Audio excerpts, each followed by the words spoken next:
Hello guys, তো দেখো আমরা বাড়িতে আছি, আমি আর আমার মেয়ে বাড়িতে আছি। আর আমার মা গেছে বাজারে বাজার করতে। মানে কালকে আমাদের মধ্যে পিঠে খায়, কী বলো ওটাকে, তালের বড়া খায়। তো তার জন্য বাজার করতে গেছে। তো দেখাই যাক এখন কি খাবারটা নিয়ে আসে আমাদের জন্য। আমরা সেই আশায় হা করে বসে আছি, যে খাবো, আমার মা খাবারটা নিয়ে আসবে। দেখা যাক, চলো আসলে তোমাদেরকেও দেখাচ্ছি কি নিয়ে আসে খাবার। চলো দেখাচ্ছি। তো দেখো গাইস, আমার মা চলে এসেছে আর আমাদের জন্য এই এই খাবারগুলো নিয়ে এসেছে।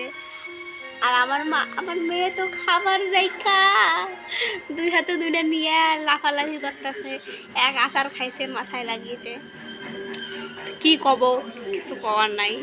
যাই হোক, দেখো এই খাবারগুলো কি করে খায় গো, এই খাবার কি করে খেতে হয়।